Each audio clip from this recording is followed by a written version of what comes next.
ఉమ్మడి విశాఖ జిల్లాలో భీమిలి, గాజువాక, ఎలివంచిలి, పెందుర్తి అసెంబ్లీ సీట్లు దక్కే అవకాశం ఉంది.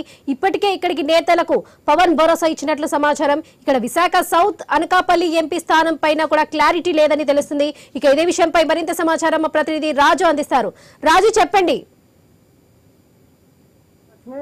ఈ రోజు ఏదైతే టీడీపీ జనసేన సీట్లు ప్రకటన ఏదైతే మరికొద్దిసేపట్లో జరగబోతున్న నేపథ్యంలో విశాఖపట్నం జిల్లాలో అంటే ఉమ్మడి విశాఖ జిల్లాలో ఒక ఉత్కంఠ అయితే నెలకొని ఉంది.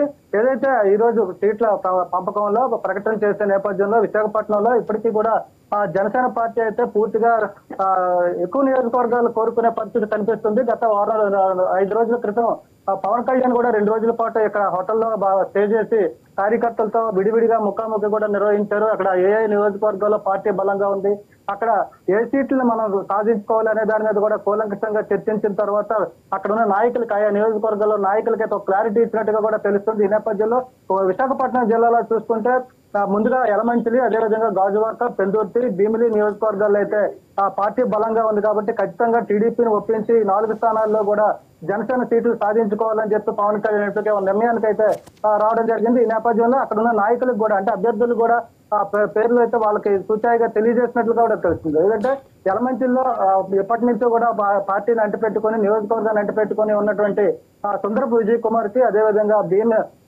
భీమిల్లో అయితే ఇటీవల పార్టీలో చేరినటువంటి వంశీకృష్ణ శ్రీనివాస్ యాదవ్ ఇవ్వాలని చెప్పి కూడా నిర్ణయం తీసుకున్నట్టుగా తెలుస్తుంది. ఇక పెందుర్తిలో పంచవర్ల రమేష్ బాబు, అదేవిధంగా గాజువాక చూసుకుంటే గాజువాకలో కూడా ఇటీవల పార్టీలో చేరినటువంటి సుందరపు సతీష్ కుమార్ కి అయితే ఇక్కడ సీట్ ఇవ్వాలని చెప్పి ఇప్పటికే ఒక నిర్ణయానికి అయితే వచ్చినట్టుగా తెలుస్తుంది. ఈ నేపథ్యానికి అనకాపల్లి పార్లమెంట్ అయితే సందిగ్ధంలో ఉంది. ఎందుకంటే అక్కడ నాగబాబు పోటీ చేస్తారన్న ప్రచారం జరుగుతున్న నేపథ్యంలో అక్కడ ఉన్నటువంటి మరో సీనియర్ నాయకుడు కొనతాల రామకృష్ణ అలకపూనరు అయితే కొనతాలతో పవన్ కళ్యాణ్ భేటీ అయిన తర్వాత ఆయన ఒప్పించే ప్రయత్నం చేశారు.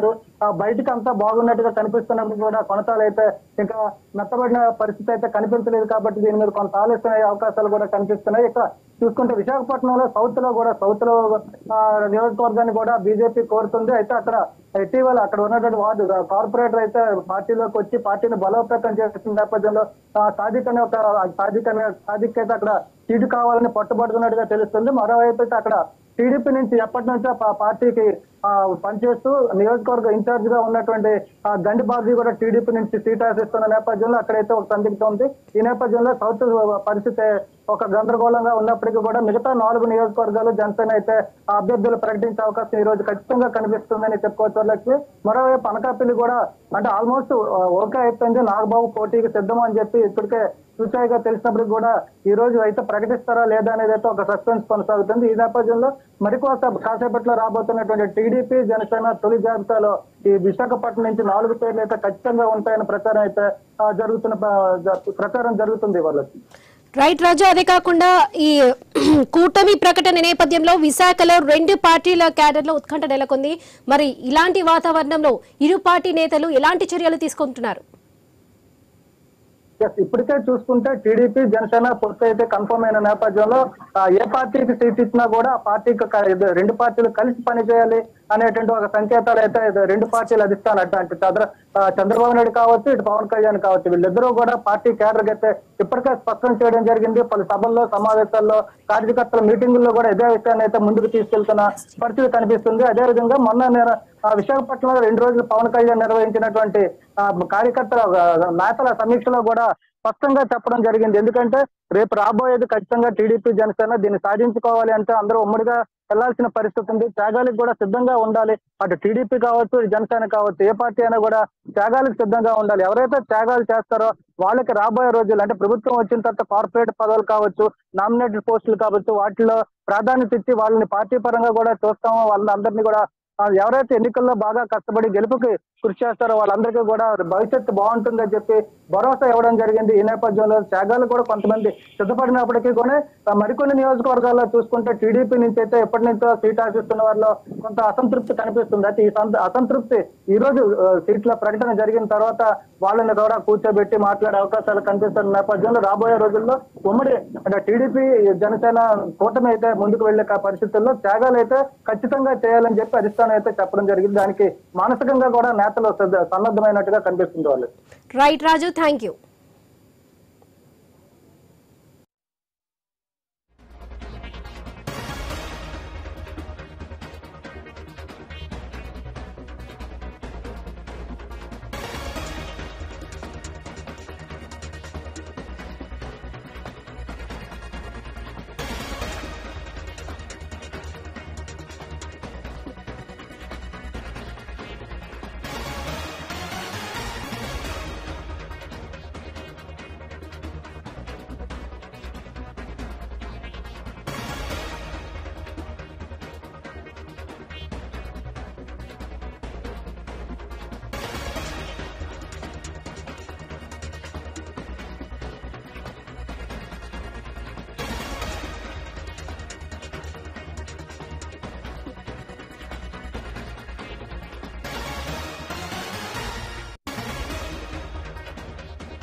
టీడీపీ జనసేన కూటమికి సంబంధించి మరిన్ని అప్డేట్స్ మా ప్రతినిధి భార్గవ్ అందిస్తారు.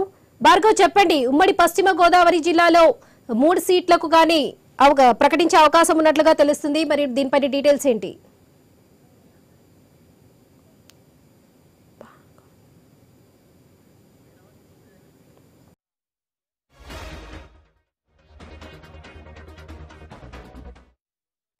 ఉమ్మడి తూర్పు గోదావరి జిల్లా నుండి అత్యధిక స్థానాలను టీడీపీ జనసేన ప్రకటించనుంది. ఇప్పటికే భీమవరం నుంచి జనసేన అభ్యర్థిగా పవన్ పోటీ దాదాపుగా ఖరారైంది. మండపేటలో టీడీపీ జోగేశ్వరరావుకు రా కదిలిరా సభలో ప్రకటించిన చంద్రబాబు రాజనగరం, రాజోలు స్థానాలకు జనసేనకు పవన్ కళ్యాణ్ ప్రకటించారు. ఇక రాజమండ్రి రూరల్లో కందుల దుర్గేష్ కు పవన్ కళ్యాణ్ మాట ఇచ్చారు. జగ్గంపేట జ్యోతుల నెహ్రూ, అనపర్తి నల్లిమిల్లి రామకృష్ణ, ప్రతిపాడు వరుపుల సత్యప్రభ పేర్లు ప్రకటించే అవకాశం ఉంది. కాకినాడ రూరల్లో పంతం నానాజీ, ముమ్మిడివరం దాట్ల సుబ్బరాజు, రాజమండ్రి సిటీ ఆదిరెడ్డి భవానీ లేదా ఆదిరెడ్డి వాసు, తుని యనమల దివ్య, కొత్తపేట బండారు సత్యానందరావు పేర్లను ప్రకటించే అవకాశం ఉంది. ఈ విషయంపై మరింత సమాచారం మా ప్రతినిధి గణేష్ అందిస్తారు. గణేష్, చెప్పండి. ఎస్ లక్ష్మి, ఇప్పుడు తెలుగుదేశం పార్టీ, జనసేన పార్టీ ప్రకటించబోయేటువంటి ఈ 70 నుంచి 60 మధ్యలో ఏవైతే స్థానాలు ఉన్నాయో అందులో ఎక్కువ శాతం ఉమ్మడి తూర్పుగోదావరి జిల్లా నుంచే ప్రకటించేటువంటి అవకాశం కనిపిస్తుంది. ఎందుకంటే ఏపీలోనే అత్యధిక నియోజకవర్గాలు ఉమ్మడి తూర్పుగోదావరి జిల్లాలోనే, అందువల్ల ఇక్కడ ఎక్కువ ఛాన్స్ ఉంటుంది. దాంతో పాటుగానే జనసేన పార్టీ, అదేవిధంగా టీడీపీ పార్టీ ఎప్పటి నుంచో ఈ తూర్పు గోదావరి జిల్లాల మీద ప్రధానంగా ఫోకస్ పెట్టడం జరిగింది. ఇప్పటికే రా కదిలిరా సభల్లో చంద్రబాబు పర్యటించారు. పవన్ కళ్యాణ్ కూడా ఇక్కడ కాకినాడలో ఇక్కడ దాదాపు 3 రోజుల పాటు బస్ చేయడం జరిగింది టికెట్ల అంశం మీద. ఇదే క్రమంలో ఎక్కువ మెజారిటీ స్థానాలు అయితే ఉమ్మడి తూర్పు గోదావరి జిల్లా నుంచి ప్రకటించేటువంటి ఛాన్స్ కనిపిస్తోంది. అందులో ఇప్పుడు విభజించబడినటువంటి జిల్లాలు 3 జిల్లాలు ఉన్నాయి: తూర్పు గోదావరి జిల్లా, కోనసీమ, కాకినాడ. ఇందులో తూర్పు గోదావరి జిల్లా విషయానికి వస్తే రాజమండ్రి సిట్టింగ్ ఎమ్మెల్యేగా ఉన్నటువంటి సిటీ నియోజకవర్గంలో ఆదిరెడ్డి భవానీ గత ఎన్నికల్లో గెలిచారు. ఈసారి ఆదిరెడ్డి వాసు, ఆమె భర్త టికెట్ ఆశిస్తున్నారు. ఆదిరెడ్డి వాసు పేరు ప్రధానంగా వినిపిస్తుండడంతో ఆదిరెడ్డి వాసు టికెట్ అంశంలో పేరు వస్తుందని చెప్పి ఆయన ఆశాభావంతో ఉన్నారు. అదేవిధంగా తూర్పుగోదావరి జిల్లాలో టీడీపీ ఉపాధ్యక్షుడిగా ఉన్నటువంటి అనపర్తి నియోజకవర్గం నల్లమిల్లి రామకృష్ణారెడ్డి పేరు వచ్చేటువంటి అవకాశం ఉంది. ఇంకా రాజానగరం నియోజకవర్గాన్ని మంగళగిరి కేంద్రంగా పవన్ కళ్యాణ్ అధికారికంగా ప్రకటించడం జరిగింది. ఇంకా రాజమండ్రి రూరల్ విషయంలో పవన్ కళ్యాణ్ ఇప్పటికే చూస్తే పవన్ కళ్యాణ్ మాట ఇచ్చారు కందుల దుర్గేష్ కి, కానీ అక్కడ బొత్సాయి చౌదరి సిట్టింగ్ ఎమ్మెల్యేగా ఉన్నారు. ఆయనకు టికెట్ ఇచ్చేటువంటి పరిస్థితి ఉందా లేదా అనేది చూస్తే ఆయన మాత్రం కొంత టికెట్ ఆశిస్తున్నటువంటి క్రమం. ఇదే నేపథ్యంలో వివాదంగా మారినటువంటి రూరల్ అంశాన్ని పక్కన పెట్టేటువంటి అవకాశం అయితే మనకు ఇప్పుడు కనిపిస్తోంది. అదేవిధంగా కాకినాడ జిల్లాకు వెళ్తే కాకినాడ రూరల్లో జనసేన నేత పంతం నానాజీ పేరును ప్రకటించేటువంటి సూచనలు కనిపిస్తున్నాయి. అదేవిధంగా జగ్గంపేట నియోజకవర్గంలో తెలుగుదేశం పార్టీ సీనియర్ నేత జ్యోతుల నెహ్రూ టీడీపీ ఉపాధ్యక్షుడు ఆయన పేరు ప్రకటించేటువంటి అవకాశం కనిపిస్తుంది.